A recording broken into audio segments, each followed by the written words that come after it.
Hello, everyone. It's Charlton. Please subscribe to my channel and tap the notification bell. Like this video, that helps me to keep making videos, and I would appreciate it majorly. Go ahead. All right, so I saw this story about one of Trump's works in the Interior Department, an employee who was nominated by Trump in 2017. His name's Balash. Joseph Balash. He was the assistant secretary at the department who oversaw the Bureau of Land Management. That's actually not accurate, I believe. He was the assistant secretary for the assistant secretary for the Land and Minerals Management. Which, by the way, honest to goodness, you can look through the Department of Interior's website. You can't find that. Okay, it doesn't exist. I mean, it exists, but they don't have it listed on their website. I'm telling you. I mean, the only place you can find it is in press releases. It doesn't. It's not on there. Okay. Here's the website: Bureau of Indian Affairs, Bureau of Indian Education, Bureau of Land Management, who I guess whoever that reporter is kind of just put it in there, you know. And even if you go to the Bureau of Land Management, that just takes you to another like newsletter type website, you know. I mean, let's see. Leadership. Deputy Director.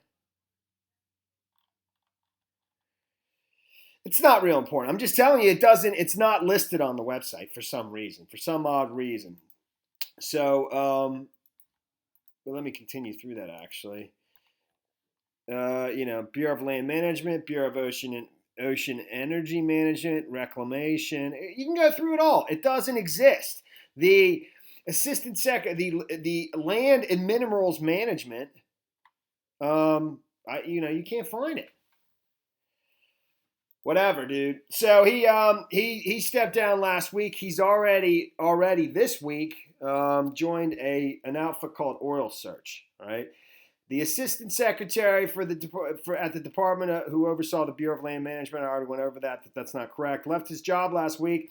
On Wednesday, he announced his new position, yesterday, as a senior vice president for external affairs with Oil Search, a Papua New Guinea based company that first expanded into Alaska in 2017, right around when this dude was nominated. He's from Alaska. He's a native of Alaska. He worked for the freshman senator of Alaska, I think his name's Dan Sullivan, before he was nominated by Trump to be under Ryan Zinke.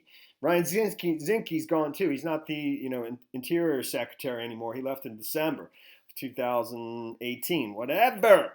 So, but he's joined this company. You know what? Really, I mean, it all bothers me. Believe me, it all sucks. This is all about money. Trump is all about the money, man. Just like every other politician, except he's a billionaire businessman. I'm a Republican, libertarian. I obsess over efficiency and things like that and waste. I wish and the government's not getting any smaller, and it's getting way bigger, huge. And it's never going to get smaller. But I always thought that it'd be a good idea to have a business person be a chief executive, be the president, because the chief executive of a company. It's not. It's not a good idea. It's not. Okay. I mean, basically, every business, not every, but many business chief executives, basically, you think like everyone's pro competition, which I am. Competition is great. Competition, and it's not just like because win, kill the other, well, some of them are like kill that, but not me. I think competition's great because, it provides everybody alternatives, not just customers, but employees, and everything. And basically you have millions and millions of people in various teams attacking problems, solving problems, coming up with the best solutions to problems. But in doing that, you have tons of alternatives for people that want to join those teams, as well as the alternatives for the customers, But many business leaders, if they had their way, they can't stand competition. I mean, the whole fact, they spend a lot of their time trying to destroy their competition, eliminate their competition. Okay, so when somebody who is a business executive of that mind becomes president, he doesn't have competition anymore. Okay, And there you have it. So, um, but this dude, he joined this company, Oil Search, right? And what just it just irks me even more is that it's not even an American company, dude. It's a New Guinea company, a Papua New Guinea company. Papua New Guinea, which I didn't know. I had to look it up naturally. I don't even know if I have it up here. I don't. It's an island, it's actually the second largest island in the world after Greenland, ironically, and it's outside of Australia. Okay, and it used to be, I think, controlled by Australia at one point. Half of it was a Dutch colony, whatever. I don't know. It doesn't matter. But now it's part of Indonesia. It's like Indonesia's most eastern province. Damn, why don't I have that up here? Actually, I do. There it is. Okay. Here it is right there. This gives you Papua. Indonesia's easternmost province encompasses the western half of New Guinea and southern. I don't know. That's western part, so I don't know. Damn.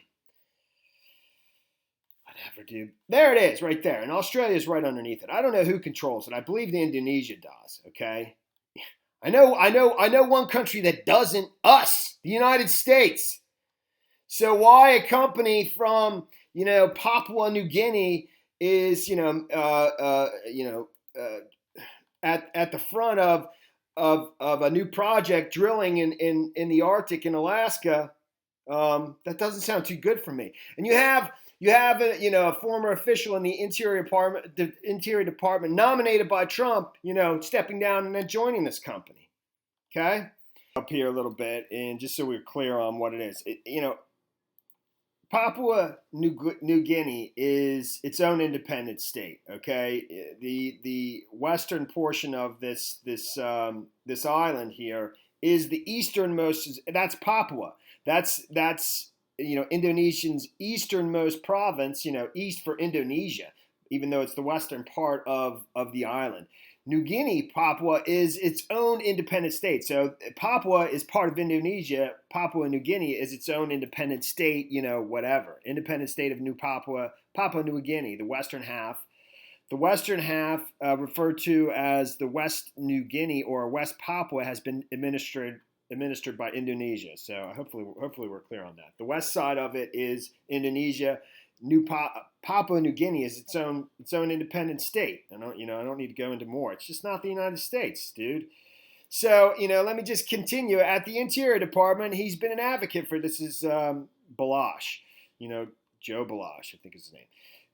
At the Interior Department, he's been an advocate for Trump administration's strategy of energy dominance. Man, we got to have energy dominance, but it's not dominance for us. It's dominance for some company in New Guinea. Energy dominance, pushing to open federal lands to drilling in the Arctic Refuge in the National Petroleum Reserve in Alaska. Oil Search is advancing a project called Pika Development on Alaska's North Slope, which could ultimately produce as many as 120,000 barrels of oil a day, boosting the total amount of oil extracted in the state by 1/4. Okay, a foreign company is going to be boosting the amount of oil extracted from Alaska by 1/4, 25%, in one of our largest oil producing states. The project is 100 miles west of the Arctic Refuge on state and privately owned land, not federal land, though the company had to secure a federal wetlands permit from the Army Corps of Engineers. It's not totally clear to me what exactly he's saying here.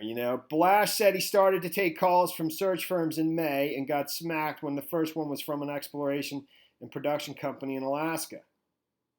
He told Alaska's energy desk that he immediately filed disclosure forms and sought guidance from ethics attorneys on any Interior Department matters that might affect the company, especially regarding the Trump administration's push to open new areas to drilling in Alaska's Arctic Refuge and the National Petroleum Reserve. In both cases, he said in a statement, it was determined that Oil Search's participation in future lease sales is speculative.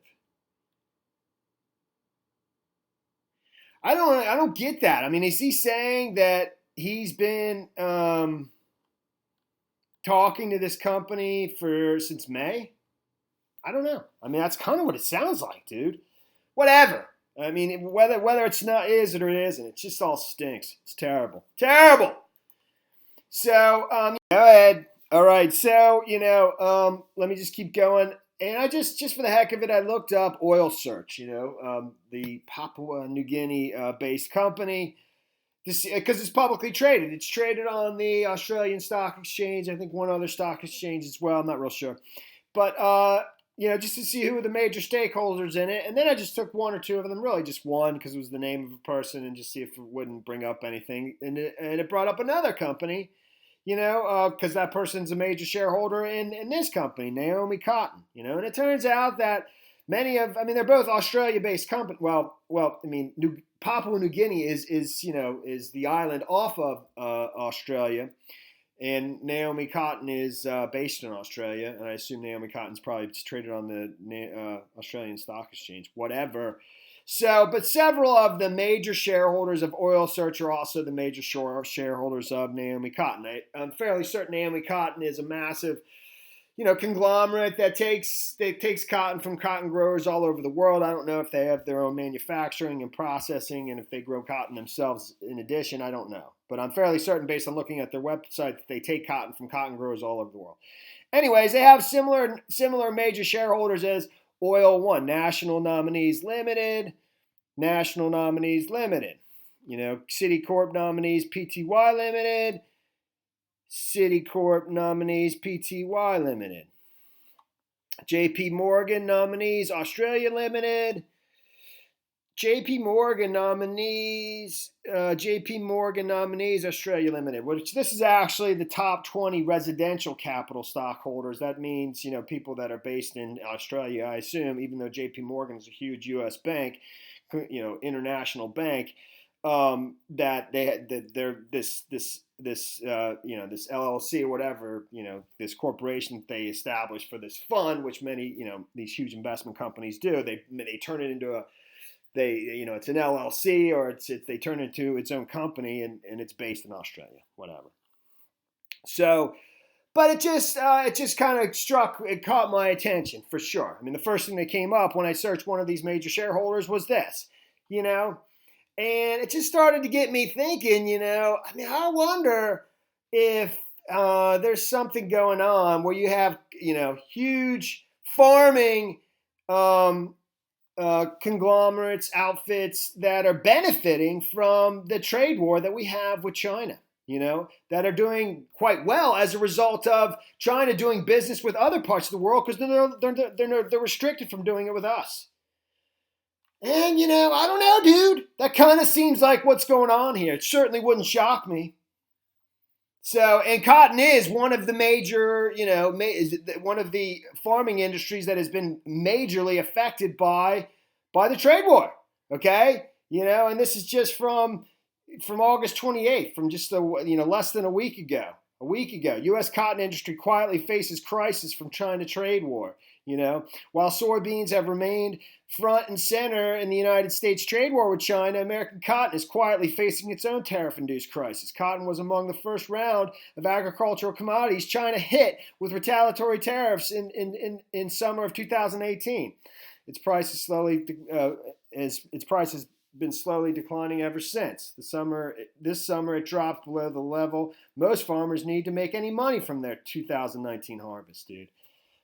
And there's just article about it, that in fact, it's one of the major groups, that has been hit by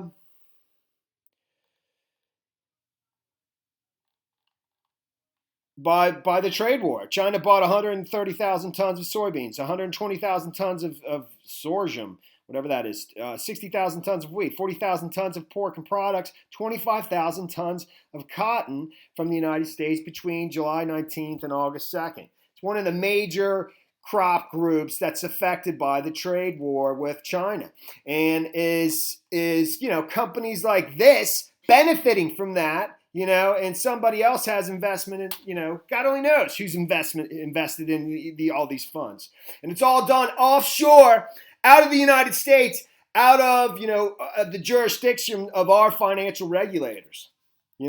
Much like,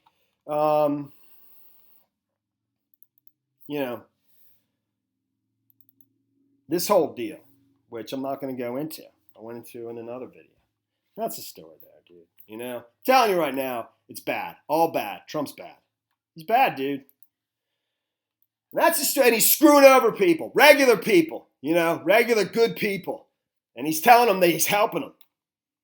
And some of you out there just don't want to believe it, but believe it. That's the story there. Thanks for watching my videos. Please subscribe to my channel. Give me a like down below. I'll see you in the next video. Later, man.